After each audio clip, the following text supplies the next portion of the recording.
call 866-SHEALER1. Always open at Shealer.com. With MedGuard Alert, you're never alone. You can connect with medical professionals anywhere, anytime. And now MedGuard is introducing our exclusive new Care Watch. If you need help quickly, use it from anywhere to contact medical professionals. No cell phone required. The Care Watch is not only a life-saving medical alert device, it's a revolutionary health monitoring system that checks your blood pressure, heart rate, oxygen saturation, and much more. And here's the best part. If you have Medicaid, you may qualify to get your Care Watch for free. The Care Watch is only available through MedGuard Alert. Call us right now. We have monitoring programs starting as low as $1 a day. The call is free, activation is free, shipping is free, and no contract is required. Remember, with Medicaid, you may qualify to get your Care Watch for free. Call us to get your Care Watch right now. 800-681-8020. 800-681-8020. 800-681-8020. That's 800-681-8020. Is diabetes keeping you from enjoying life's special moments? At US Med, we understand the challenges you face, and we're here to help. With US Med, I can finally manage my diabetes without it managing me. US Med offers a wide range of services to simplify your diabetes care. Personalized care plans, convenient access to cutting-edge diabetes tech, and knowledgeable support. Plus, we'll check your insurance so your diabetes care may be covered at little or no cost to you. With US Med, I feel confident and control of my diabetes. I can finally live my life to the fullest. Don't let diabetes hold you back. Choose US Med and experience better birthdays, better adventures, better anniversaries, and better everything. Call now. US Med. Better service, better care. 800-803-3771. 800-803-3771. 800-803-3771. That's 800-803-3771.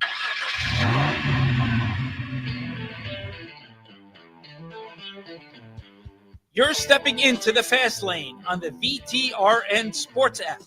93.3 FM and 1320 AM Lynchburg, or by asking Alexa or Google Home, open VTRN Sports Lynchburg. Now, take the fast lane through the topics that matter across the Commonwealth. This is the Fast Lane with Ed Lane. So I thought TJ Wilkerson, I'm biased, of course, is he's with us here in the Fast Lane today, but he does fill in for us as well and was with us Thursday and Friday this past week.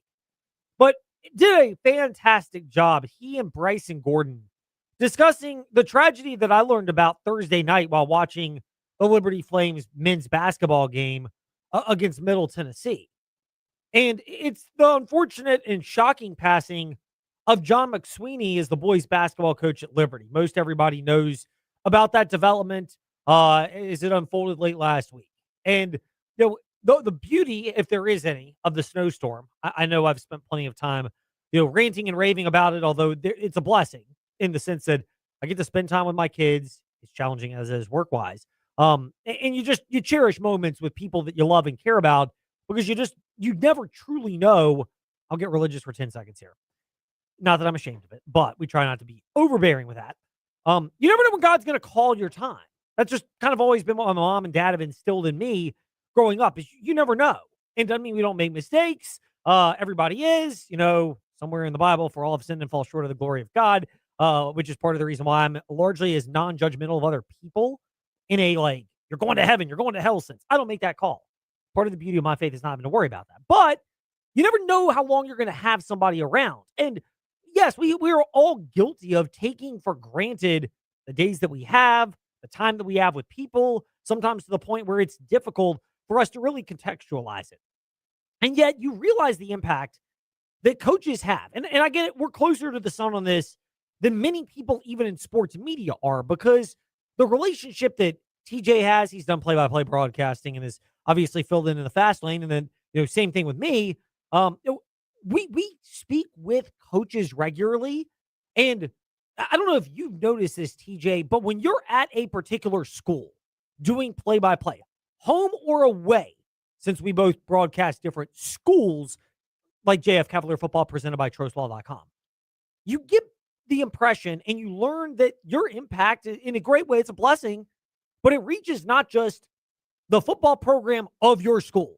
it can reach the opposing team if you're doing a professional enough job, which can then open the doors to what you do to people in other sports at that school. And then it goes beyond that and it goes to other sports across the area. And I get it. Fans are fans. They're going to have their opinions. Some are more fervent than others, particularly if you're a parent. I understand that parents are understandably very much so that way.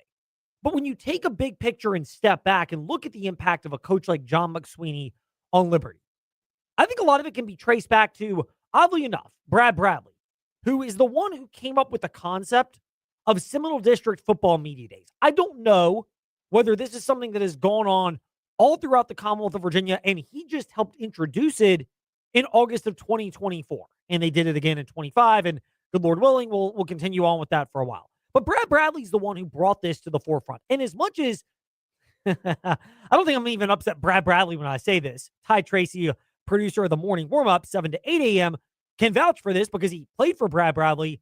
But Brad Bradley can be a bit abrasive at times. And some people do not like it. Some people do. He has always been very professional and respectful for us and who we are and what we do. And we are thankful for that. And the fact that he coaches very hard. By the way, I've heard these two thoughts. Haven't heard it from our own Trey Lyle as an official. But I've heard it from other officials in the area. And then I've heard it, obviously, from people like Ty. He rarely will go ape you-know-what on an official.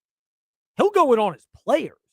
But if you're thinking about his players and where a lot of them come from, it works. It's a middle working class group of kids that are often there at Heritage. Different socioeconomic dynamics. Doesn't make them better or worse. You know, every school's got their own mixture of people, and we've seen it succeed in all sorts of realms. LCA's got their type. JF has theirs. Liberty has theirs in certain sports when they've been successful. Brookville, EC Glass, they're all different. Amherst, Rustburg, all of them are different, but all of them had success in different sports because of that. But when you step back from the competition, and this is part of where I think the John McSweeney death really resonates, there's still a level of familial sense when it comes to the Seminole District. I don't know if it's that way in others. It was when I was in Martinsville with the Piedmont District. I know it's more fractured now. Martinsville's in one district, Magna Vista, Ambassador in a different district. So they play, but it's not the same stakes, not to mention district tournaments and, sports have kind of gone away as the VHSL playoffs have expanded. But the Seminole District still has a level of familialness. Brad Bradley's often compared it to the SEC, but I don't think that's wrong. We can mock the whole SEC chants, which were great back when they were actually winning and competing for national titles, unlike the last 3 years where they've been MIA and we've seen more ACC teams than SEC teams. But a lot of the appreciation for John McSweeney, I think, can be traced back to that sentiment. I remember what Brad Bradley said at the first Seminole District football media days, and it kind of resonates now into the reaction of the passing of John McSweeney, as tragic as it is for Liberty High School, the student athletes, the community, and those in the area. There's a familial element of why people, not just in Bedford and at Liberty, have rallied, but it goes within the Seminole District. And I think a lot of this goes back to what Brad Bradley thought of when helping organize the concept of Seminole District football media days, which, by the way, expanded to boys basketball this past year. I've seen the SEC media days, in college and so on and so forth. And I think it was just an awesome idea to be able to put together something to get these kids in this district, what we feel like is one of the best districts in the state of Virginia, a chance to get more publicity. I think it's a chance to kind of get our district out there a little bit more. I think it's a very competitive district. And you guys kind of know the history of the district, how it has been over the last 10, 15 years. And I just thought it was something good. I think it's something that we can build in the future to make it even bigger and get some sponsors and things like that. But I just think it's a great opportunity to get guys in front of you guys. Gives opportunity for maybe, you guys to get some things that you're not going to get any other time. So I thought it was a win-win situation for media and Seminole players and coaches. Brad Bradley, again, rubs a lot of people the wrong way. I get it. I've seen it, and I think even he doesn't even back down from his style being what works for him, and it doesn't work for everybody, but it's been successful at William Campbell, William Fleming, and at Heritage. He's made deep playoff runs, including state championships, at multiple stops. So the evidence is there. But when you step away from the competitive side, seeing the familial aspect of the Seminole District, and I think that's carried over. The Seminole District had their first boys basketball media days this past year. Jeff Monroe, Jefferson Forest Cavaliers boys basketball coach, was the organizer behind that. But a lot of this goes back to the concept, TJ. And again, maybe I'm seeing this differently, but the outpouring of support for John McSweeney and his passing within Liberty and the people who understand what he meant to Liberty High School, to Bedford, Virginia, and most importantly, to the players that he has coached, that is indicative of the fact that there's a level of competition and maybe a lack of forgiveness, I get it, amongst fans and particularly parents of certain schools.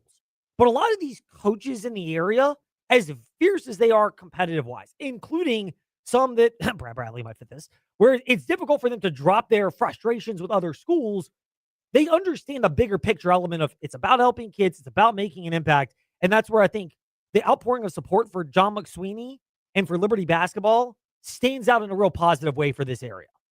No, and you can listen to it in coaching interviews with like JT Cruz and Mark Linneberg, Frank Rocco in his time coaching. You can hear just the respect and the mission that they all have, and it's to help kids in athletics and prepare them for the real world. Every time you ask a coach, I'm just here to help get these kids ready for the next level.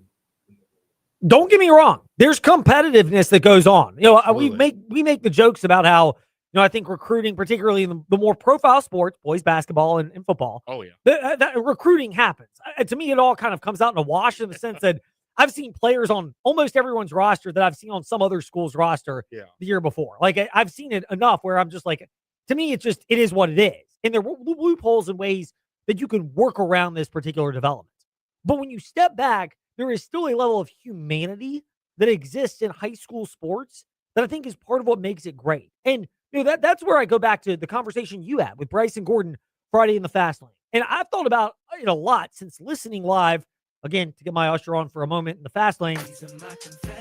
I was driving, and so I just listened on 93.3 FM instead of the VTR in Sports app.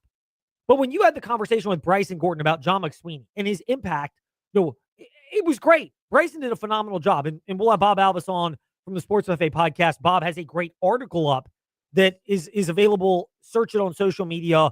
Bob Alvis will friend anybody if you get with him on Facebook. But it's a phenomenal article. But it's about the impact of a coach, the way he treats people that maybe can't do a lot for them, even though we in the media like to think we have a lot of importance. It's really not. But the way that a lot of coaches get that our job is in the area, and yes, we're providing some free publicity for them, but it's not like we're sitting here, we're VTR and Sports powered by ESPN Radio. We are not national ESPN or ESPN Radio. Got to have confidence to be able to stand in front of a mic, but I'd like to say we have perspective on that.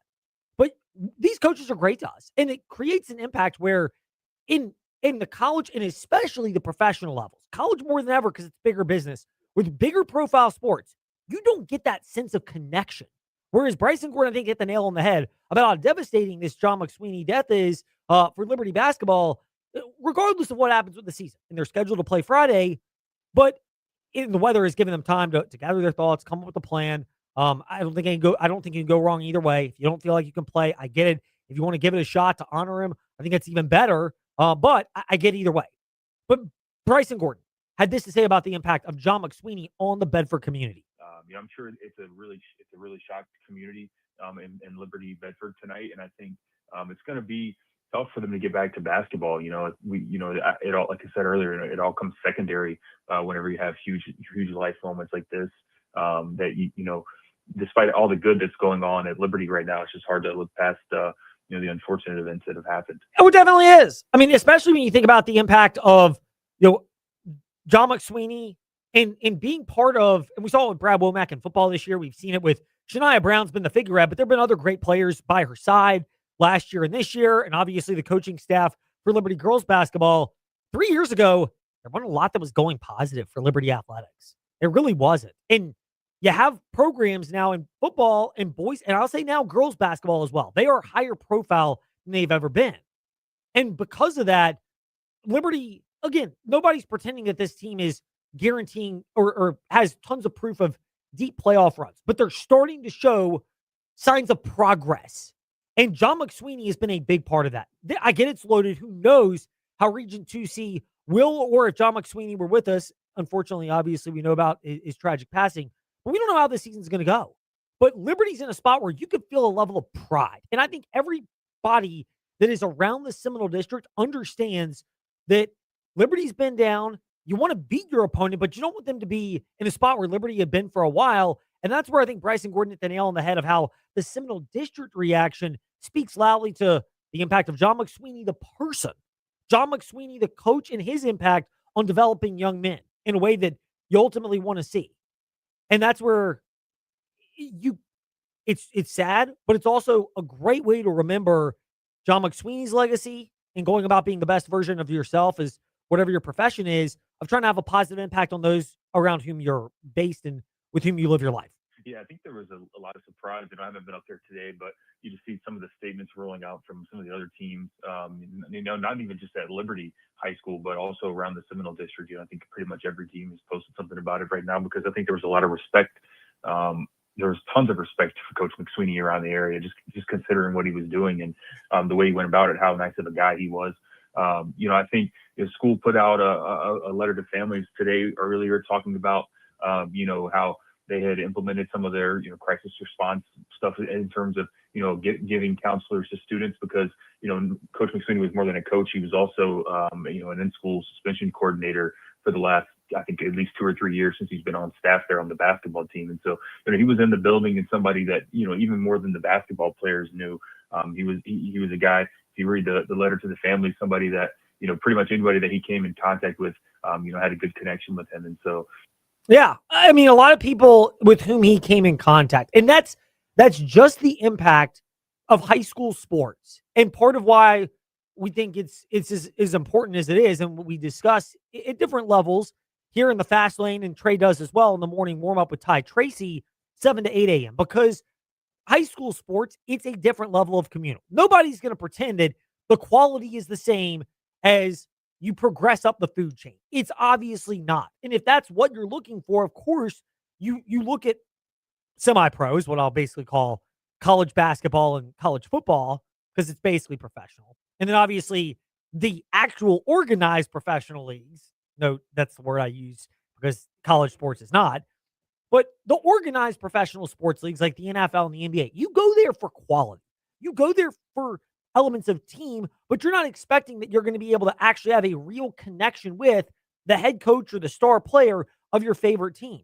In high school, they're head coaches and they can be stars on your team, but you also know that they're part of your community, and there's a different level of warmth and embrace. And if you're not from the area, maybe you don't get it, but if you are, you do. And I think that's part of where it's so worth remembering the legacy of John McSweeney, because he brought that to Liberty where they felt a point of pride for their basketball program. And they deserve to feel a point of pride for their basketball program because nobody knew how it was going to go.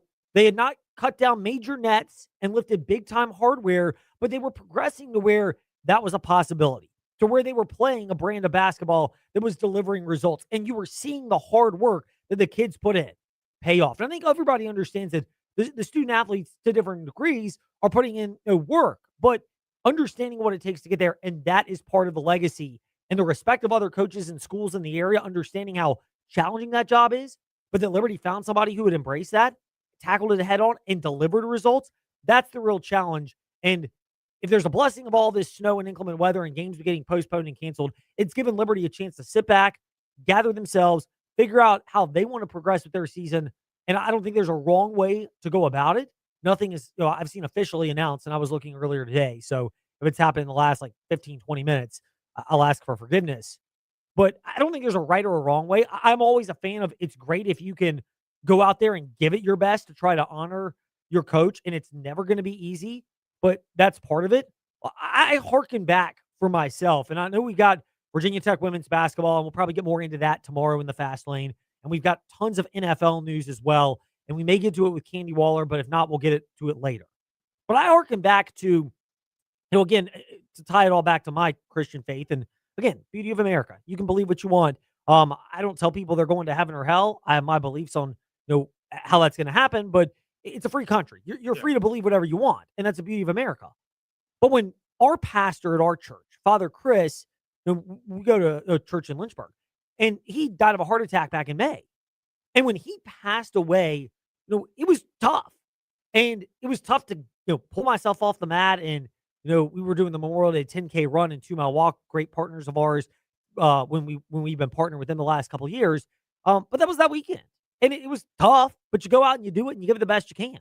And you come back and do a show and you keep doing it, even though, you do it the same day. You came back from the Memorial Day holiday, same day as the service. Like it's it's quick, just like that.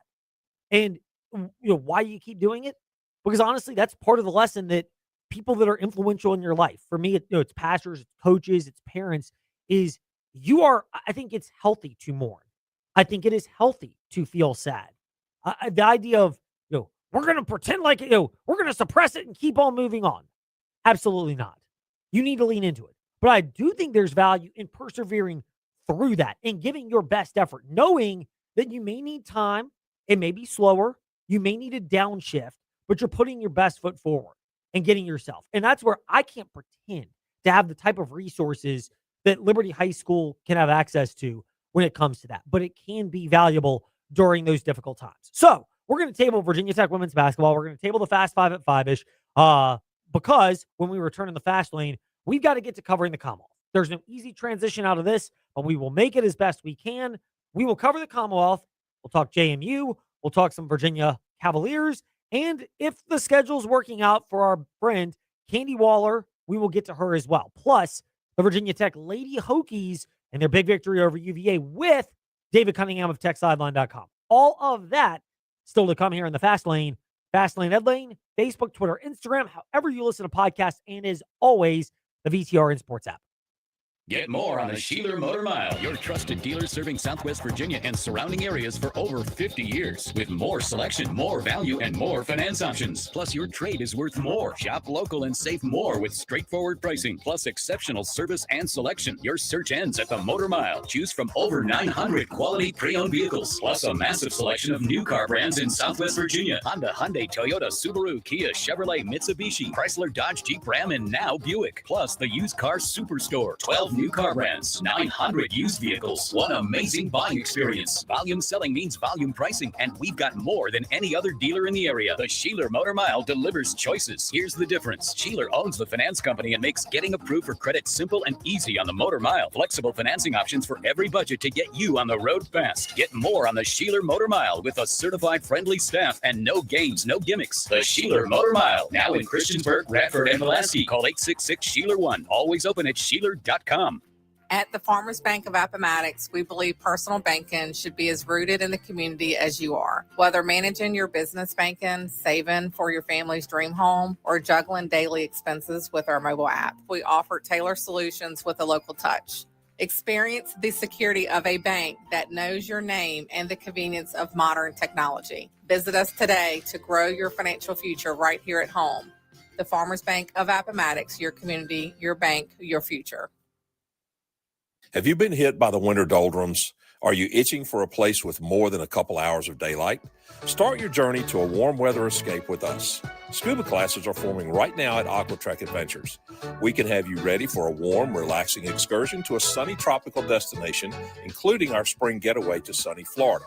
Take the first step. Call Aquatrek Adventures on Mill Lane in Salem and visit our website at aquatrekadventures.com to sign up for the certification or your trip. Hey, Hokie fans, are you still getting your Hokie sports news from other outlets, or even worse, the newspaper? Well, you're missing out. Tech Sideline has assembled the largest and most talented team to ever cover Virginia Tech athletics. If you want Hokie sports coverage that is second to none and will make you the smartest fan at the tailgate, subscribe to TechSideline.com for just $12 a month or $120 a year. Tech Sideline, all Hokie, all the time, period. Subscribe today at TechSideline.com. A cool food concept sparks curiosity. What about two concepts at one restaurant? That's even better. Oliver's on Rivermont is Lynchburg's first multi-concept restaurant.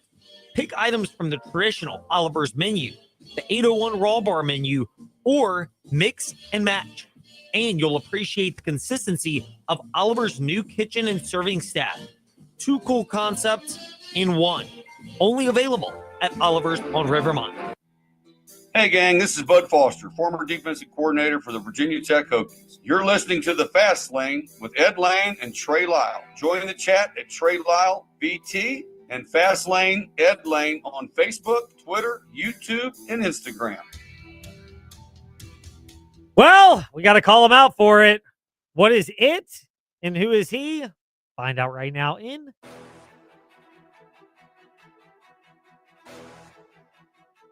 It's time for your teams and topics. Covering the Commonwealth, a look at teams and topics from around the Commonwealth.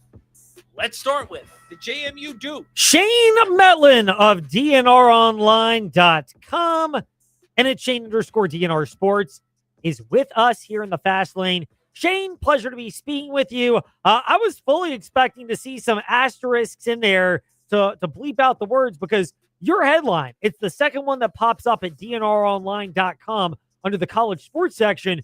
Duke's hope to have injured players back to face the Cajuns on Wednesday. And in the Fast Lane, we believe that hope is not a very viable game plan, which is why we beep out the word hope whenever it comes to fruition. Is that where we are with the JMU Dukes, that hope is what they're doing because they are as injured as they have been at this juncture of the season? To a degree. I think they expect to have at least a couple guys back for this one. But on Saturday, they were pretty shorthanded. I mean, Justin McBride's the big one because, I mean, he's obviously the leading scorer, the best player on the team, I would say probably all around.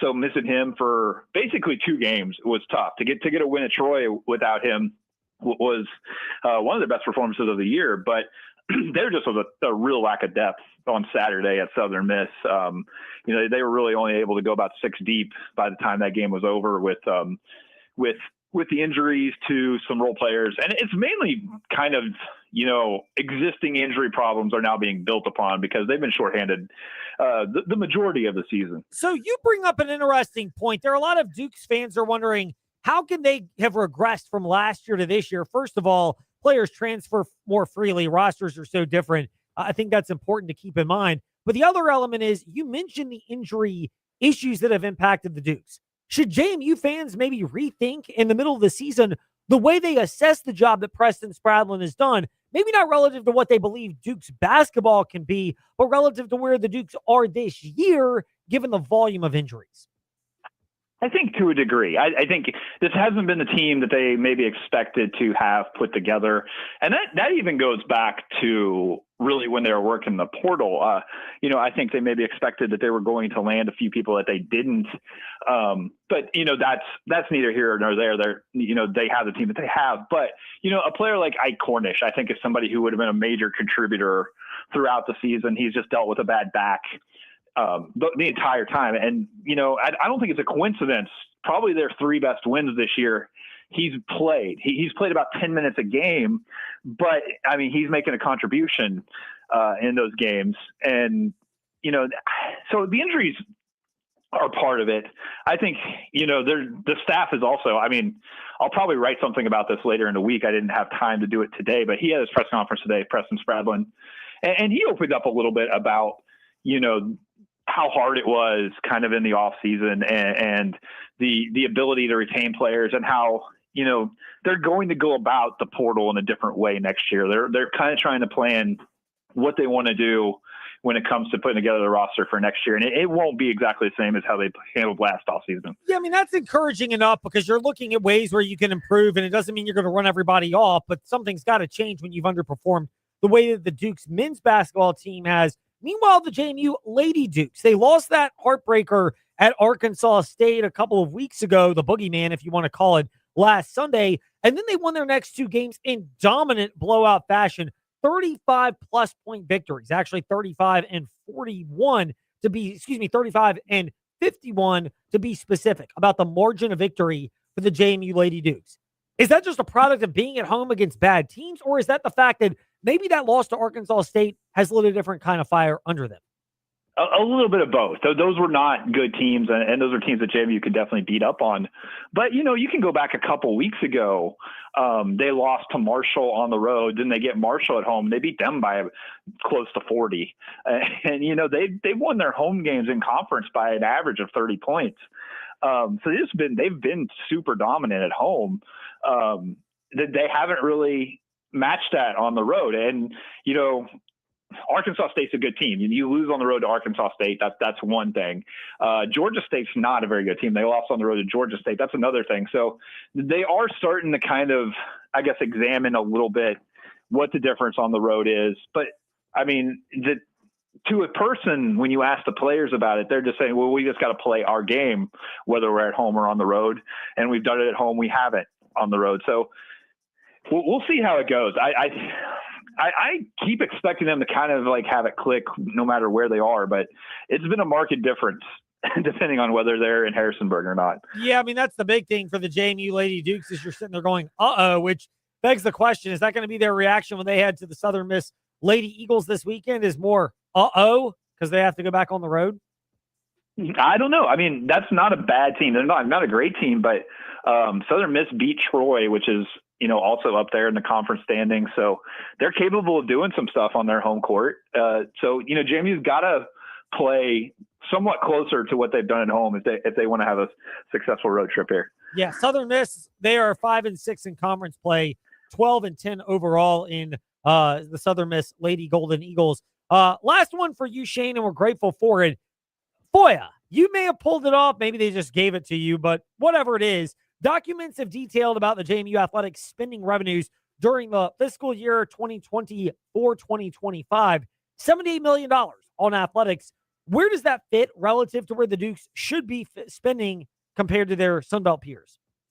I mean, it's more than their Sunbelt peers. And it was a FOIA request to get that from JMU. I've made the request to all 14 schools that are going to be in the Sun Belt next year. I skipped over Texas State because they're leaving the conference.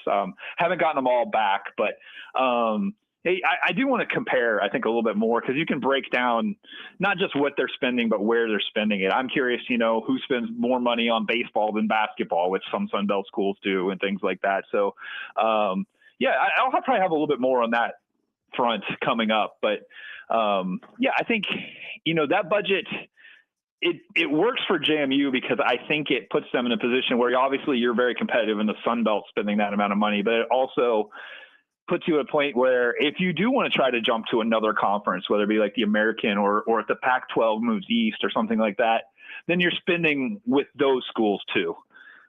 Shane, thank you for your time in the Fast Lane. Appreciate the perspective. That's the type of evergreen content that we'll be able to discuss heading towards the offseason. In the meantime, we appreciate your time today. Stay sane with this inclement weather as it hopefully thaws out over the next couple of weeks. And I got to censor myself and put one in the virtual swear jar because I said hopefully and didn't beep it out like I'm trying to do for your articles.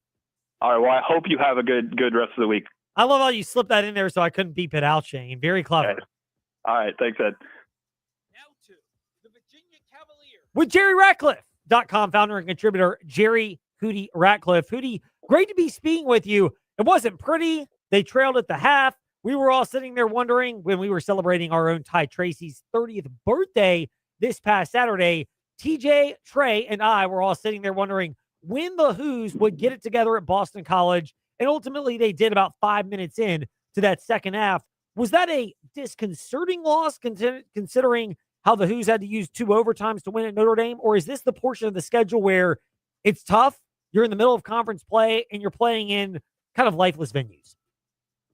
I think it's the latter. And we spoke about this last week that Virginia would have to create its own energy on the road because both of those arenas are usually half empty and not very noisy. So I think it was just a matter of getting acclimated, trying to figure out at halftime in each game what was not going right and how to correct it, and they did a good job of that.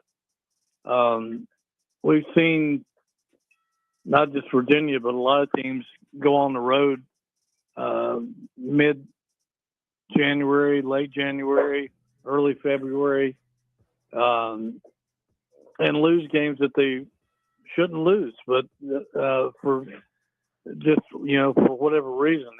And, I think to walk out of this past week with 2 wins, even though they were supposed to win, was an accomplishment. And, I was talking to Jeff Jones, former Virginia coach, on a podcast a week ago, and he said, it's not really the North Carolinas and the Dukes games that you have to worry that much about it. It's the games like the ones that, that people take for granted you're going to win. That's where the pressure comes in, because you can't afford to lose those games. The NCAA really frowns upon that over in the red column, so to speak. So for them to go on the road like that and come out unscathed, I think speaks highly of their ability to adjust. And, Odom made some good adjustments at halftime, and they were 2 of 16 from 3 in the first half. And he said, you don't have to stop shooting threes, but, take good threes. Don't just jack them up just to be taking threes, which I think they had gotten a little loose in the last couple of weeks. And to focus on attacking the basket and getting the ball to DeRidder, because Notre Dame and Boston College couldn't find a way to stop him, especially when it gets the ball in the paint. He's almost unstoppable. So I think they came out of that week with a little bit more momentum at the halfway point of the season. And now that they only have 3 more conference road games the rest of the way. Hootie, we appreciate your time and your promotion of your articles. And you jumped into the one that I was going to ask you about.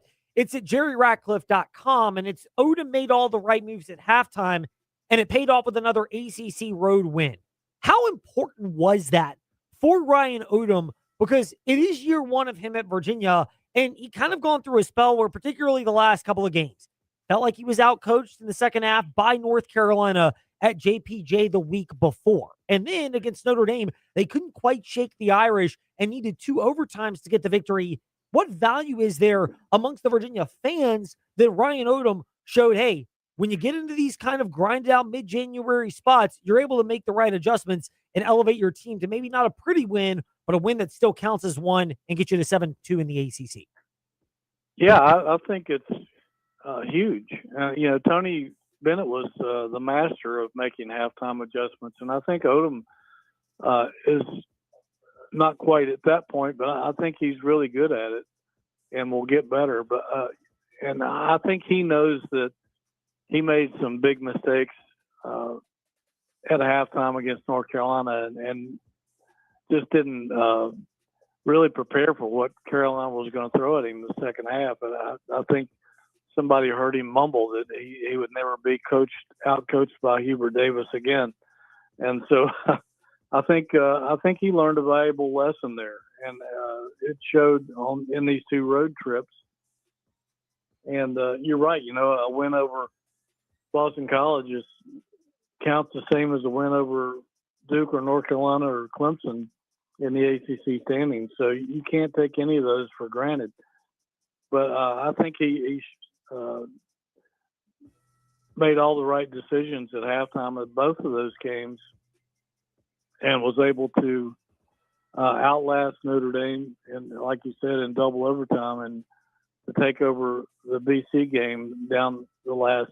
They didn't give up a field goal the last 5 minutes of that game at BC. So, and DeRidder was again unstoppable and won ACC Player and Rookie of the Week, I think, as a result. But he's they're learning more about how to exploit other teams with his ability to drive the ball, and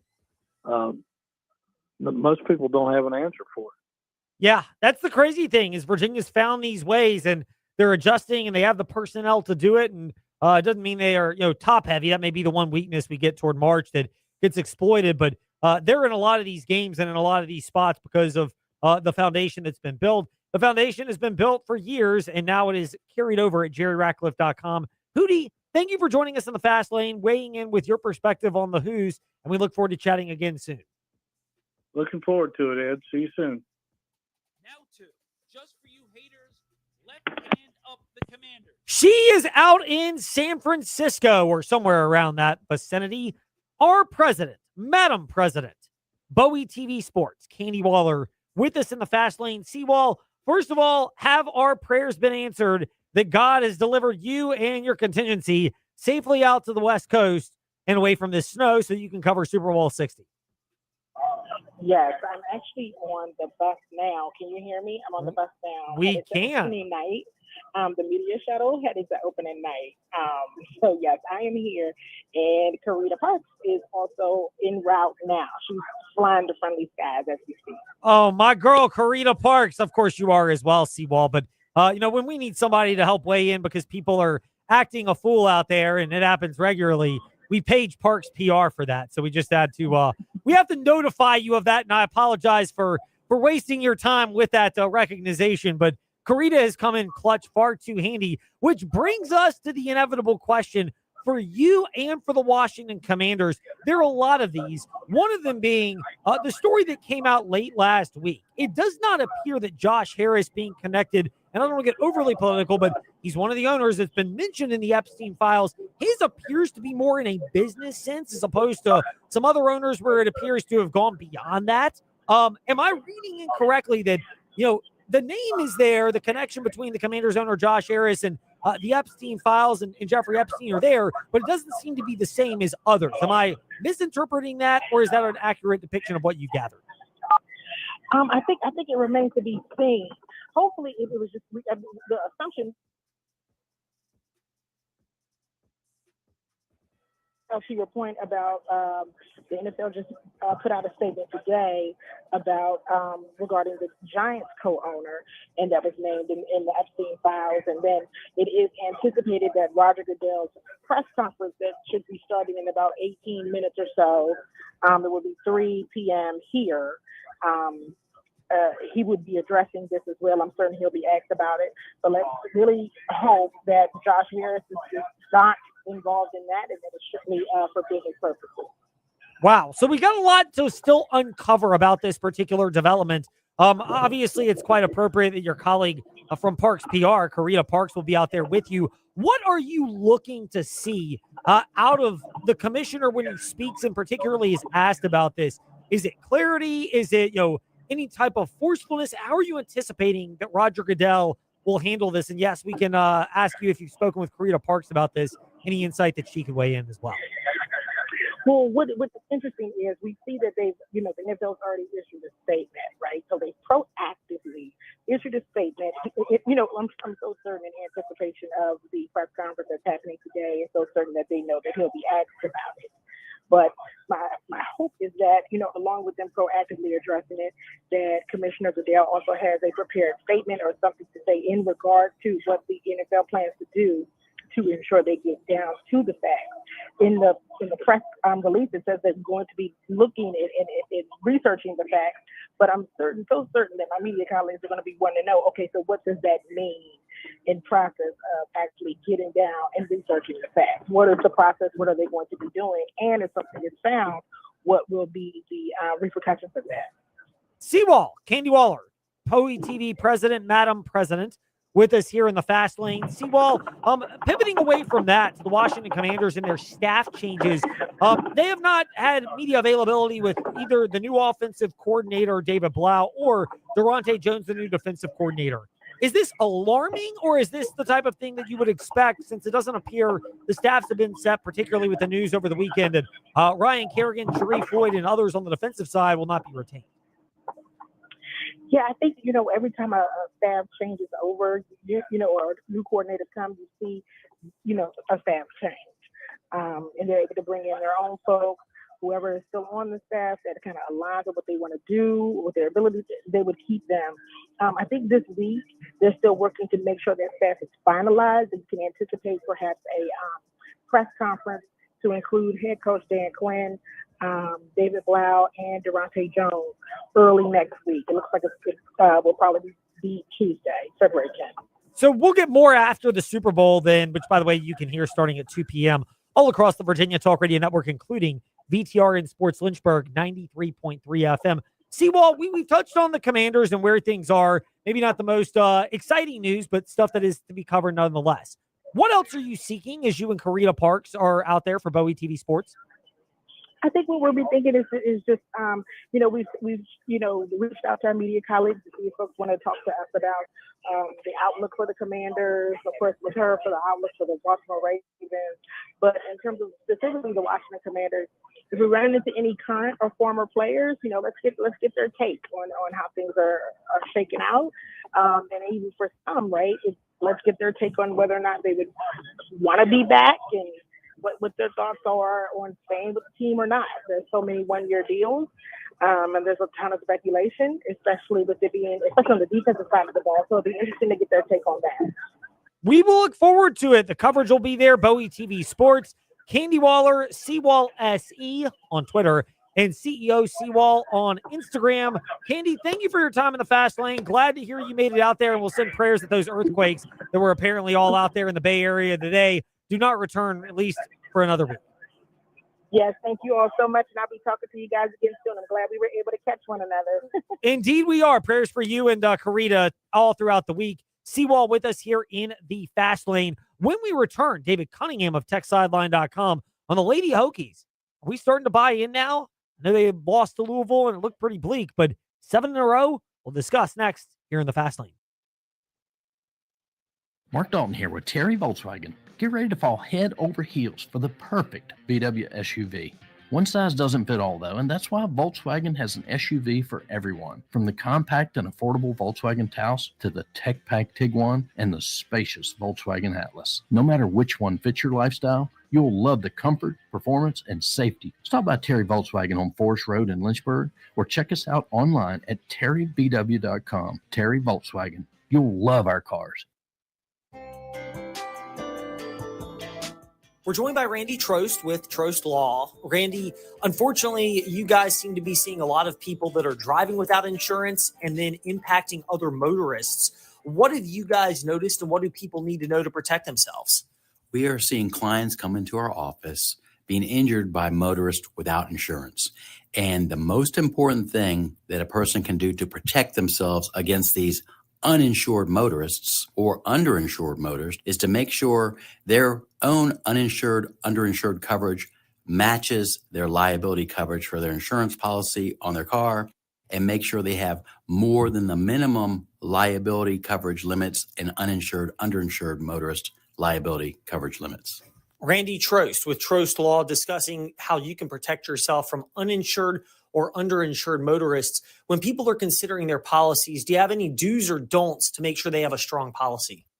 I recommend getting a minimum of $100,000 single event liability insurance policy and making sure that your uninsured, underinsured liability limits are matching that $100,000 liability policy.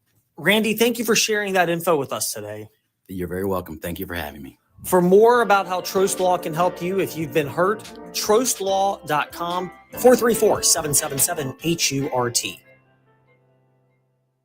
Hey, small to medium business owners, if you're frustrated with slow IT support, high costs, or paying for services you just don't use, it's time for a change. Hi, I'm Colt with We Fix Stupid Computers. We provide reliable on-site and remote support tailored for businesses just like yours. And we go beyond just fixing problems. We empower your staff with real tech knowledge so they can work smarter every day. From repairs to training to full IT support, we save you time, stress, and money. Call We Fix Stupid Computers, 434-525-8590, where smart support meets real savings.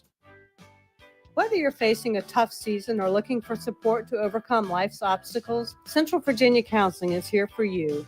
Central Virginia Counseling is accepting new clients at both Lynchburg locations on Wigington Road and Timberlake Road. And telehealth is available anywhere in Virginia. Serving children, teens, and adults, our counselors are equipped with diverse skill sets to help you on your journey. For more information, visit us at centralvirginiacounseling.com.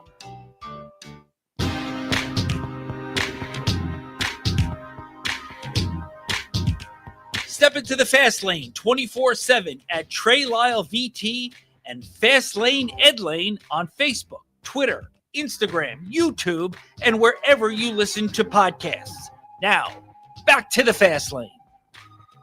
Do we need to reframe things? We're not above admitting when we're wrong, so we do that potentially right now in part 2 of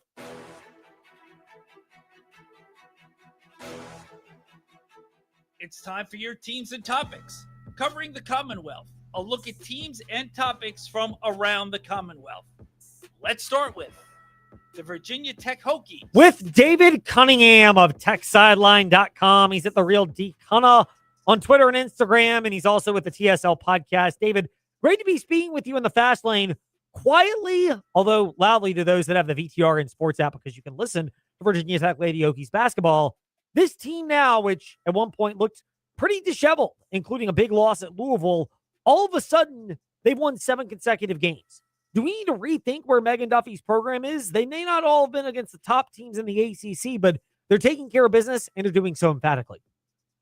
Yeah, it's great to be with you. I think, they've really turned a corner, and that Miami loss where they were up big and then blew the game, that came on the heels of, right around the Louisville loss. And those back-to-back setbacks kind of made them think about things a little bit differently. It feels like forever ago now, Ed, but when I went down to SMU for the men and women back-to-back and the women throttled the Mustangs, that was kind of their second straight win. They'd just beaten Syracuse, and it seemed like they were putting something together, but now they've won 7 in a row, and they beat UVA handily yesterday. And I talked to Kyla Freelon after that game at SMU, and she said, we're just more motivated. We're just playing better and practicing better, and we have more energy, and we are a better team off the floor now than we were before. I think those losses really made them look interior, look in a little bit, and kind of find something. And I think they found it. You've seen that. They beat UVA pretty handily. I thought they were in control for the majority of that game. And, this comes on the heels of them blowing out just about everyone else they played in this last stretch, with the exception of Clemson, who they had a remarkable comeback against. I think they're playing really good basketball right now. And there's not a game on the rest of their schedule, the 6 or 7 ACC games they have left. All of these are winnable. They're not going to win them all, of course, because that's the way the game goes. But there's not one with the way they're playing right now. I look at that and say, man, they can't win that one. They've got a chance in every single one of them. And I think it's impressive. They've got Notre Dame on the road on Thursday. Who would have thought the Hokies would be riding a 7-game win streak and the Irish would have lost 2 of their last 3? And it's just such an interesting dynamic right now with this team. So there are plenty of reasons to get on the North Carolina Tar Heel football program and their general manager, Michael Lombardi, but I will use and borrow one of his quotes because I actually think this is applicable to the Lady Hokies, having listened to their game yesterday against Virginia on the VTR and Sports app, your own for Tech football, men's and women's basketball, and baseball as that season is around the corner. There's who's in the lead and who's in control. The reason for utilizing that quote is, I think your article detailed this very well, the write-up at TechSideline.com. The better team from start to finish Sunday afternoon. Even when Virginia Tech trailed at the end of the first quarter, did you get the sense that they were the better team and it was only a matter of time before their style of play ground that Virginia offense to a halt? Yeah, I did. I thought it was only going to be a matter of time, and I thought they missed some shots, but they never really had a lull, Ed. I thought they did a really good job of kind of sticking to their principles, not getting too high or too low, kind of just grinding out the game. I thought that was one of their better overall games of the entire season. I thought, given how good Virginia is, and Virginia has been very good this year, specifically on the glass, specifically in distributing the ball, right? UVA came in leading the ACC in assists per game, averaging 19, finished with 5, had 13 turnovers. Came in as one of the nation's best in terms of rebounding, averaging a margin of 12.5 a game. It was a 1-point margin or 1 rebound margin on the glass. UVA blocks a lot of shots, more than anyone in the country. And the Hokies blocked more shots than the UVA did, 6-5. Like, the Hokies played this so well. And I thought it was kind of just a matter of time. Karis Baker had that stretch in the first half, Ed, where she got a lot of good looks. She was 0 for 7. And I thought, man, if she can just get a couple down, they're going to blow this thing open. And they did. She was 4 for 4 in the second half, hit 3 threes. UVA kind of sagged off of her a little bit, which Coach Mox was not happy about after the game. And, I think you saw Virginia Tech kind of just go, yeah, we'll get it eventually. We'll keep playing. We'll keep finding. We'll keep doing what we're doing because it's going to work eventually. And I think you saw them be the better team. They never really had a lull. They were never really off. Yes, they missed some shots, but it wasn't like they were completely out of the game for large stretches of the time. They didn't go on a 5-minute scoring drought like the men did on Saturday against Duke. So I think they're playing really good basketball, Ed. And I think their continuity is helping. Having players like Samaya Suffer and Layla Wells coming off the bench, giving you 13 combined in the first half, that's huge. I mean, when you can get bench production, when your main pieces in Carly Wenzel and Karis Baker are clicking, it's all coming together right now. And, man, they are in position for a double bye in the ACC tournament right now. That's pretty crazy to say. It is, especially after that loss to Louisville where you and I both were going, what are we getting with this team? All of a sudden, they're in a different spot. Quietly, too. Is that a reasonable observation about the Lady Okies that, they're doing this, but it may not be the flashiest, but my goodness, Carly Wenzel drawing 13 fouls, which is insane. And then obviously they held tough with the rebounding. Size is not their strength, and yet they held tough with the rebounding. Is it that they were only out-rebounded by a taller Virginia team, or is it the fact that they were so aggressive offensively, you'd think, Megan Duffy is watching Mike Young?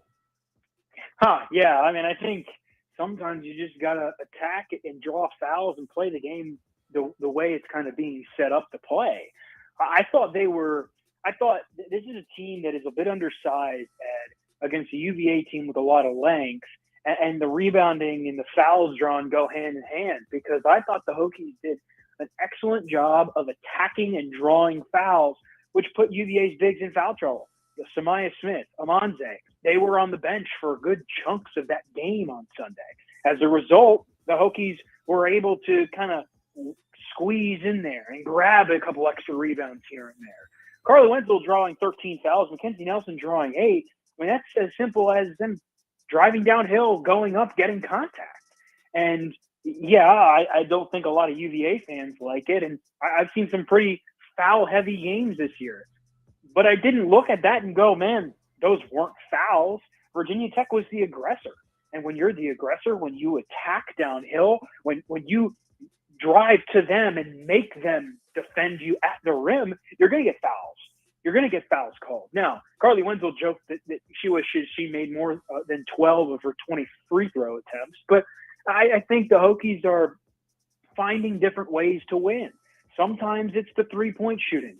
Sometimes it's the defense. Sometimes it's the transition where they're forcing turnovers and they're getting out and running.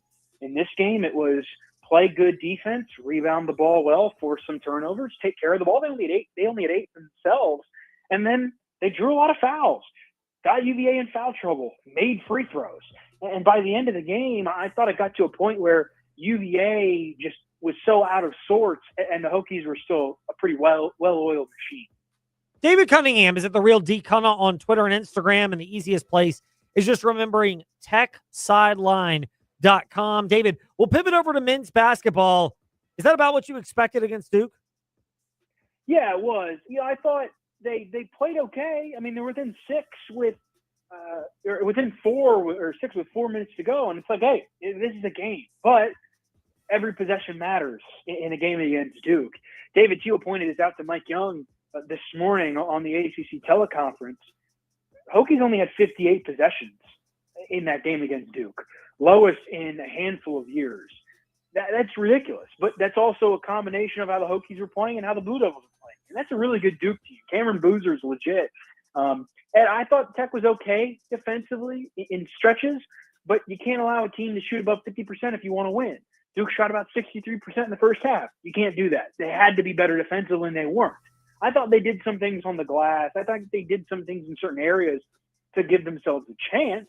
But the other part of it is when you pull within 6 and you have all the momentum in the arena and then you turn it over in bad spots or you miss open shots. I mean, they would think they were 5 of 21 from 3. You got to hit the shots.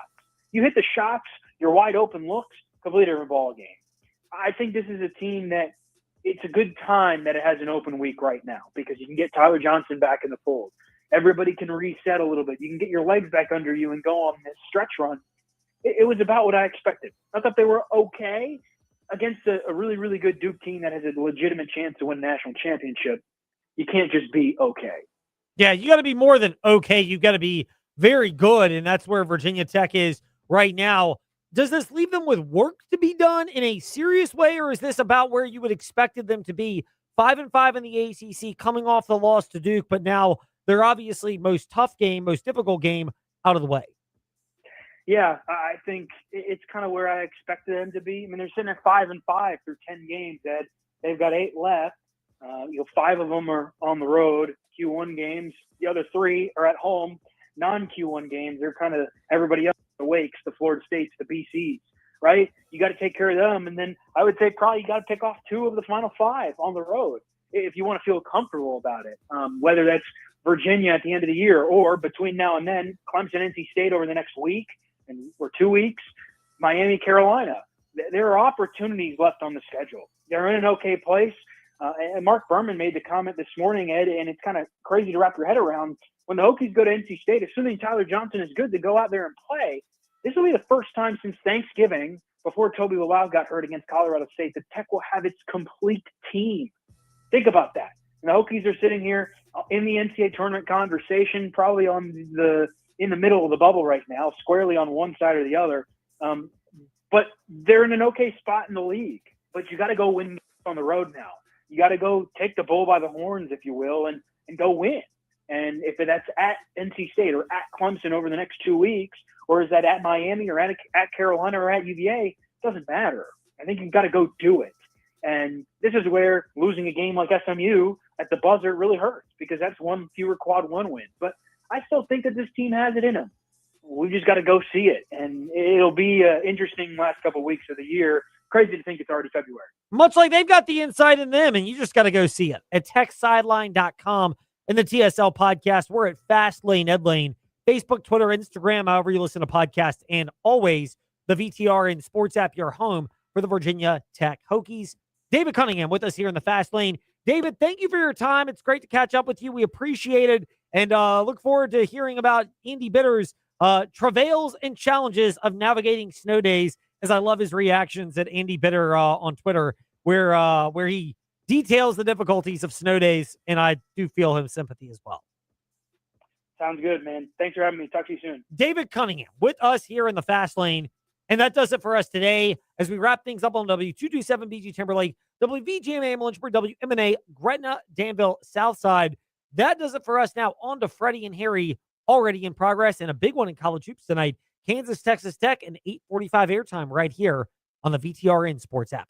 80, and don't forget about us and tune in until that smart speaker of yours. They'll play ESPN Radio. We can't wait to hear from you and continue to hear from you at 888 say ESPN 888-729-3776 on the Freddie